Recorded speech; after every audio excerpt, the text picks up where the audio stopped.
বাবা তার বাবা তার বাবা যে দারিদ্রতা, সেই দারিদ্রটাকে আমি দায়িত্ব নিয়েছি আমার জেনারেশনের পর থেকে পুরো উপরে ফেলে দেবো। কতটা পরিশ্রম করতে হবে, কতটা পরিশ্রম করতে হবে? তো যদি আমি সিরিয়াস থাকি, যদি আমি আমার অ্যাম্বিশন, আমার ফোকাস যদি ঠিক থাকে, তো আমি ডেফিনেটলি সেই জায়গাটা আমি অ্যাচিভ করতে পারবো। নিজের লক্ষ্যটাকে স্থির রাখতে হবে, সিনিয়র যেটা বলছে সেটাকে আমাকে শুনতে হবে, ঠিক আছে? Meeting sitting training seminar attend করতে হবে, ঠিক আছে? এবং যে আমাদের হার্ড লাইন থাকবে তাদেরকে সবসময় মিসগাইড করা চলবে না। আমি কোনো জায়গায় কিছু শুনলাম, নেগেটিভ আলোচনা নিজের টিমের সঙ্গে করা যাবে না। নেগেটিভ আলোচনা সবসময় ওপরের সঙ্গে করতে হবে, ঠিক আছে? নেগেটিভ আলোচনা নিজের মানে হার্ড লাইনের সঙ্গে করা যাবে না।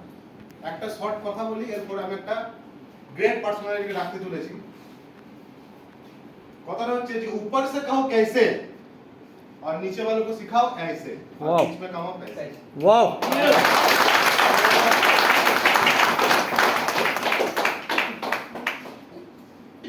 এরপরে যে স্যারকে রাখবো তিনি ক্রাউন অ্যাম্বাসেডর।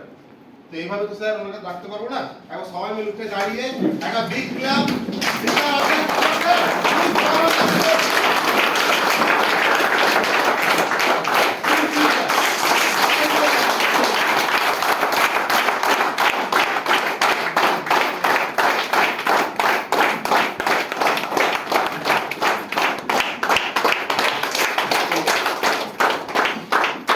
Thank you.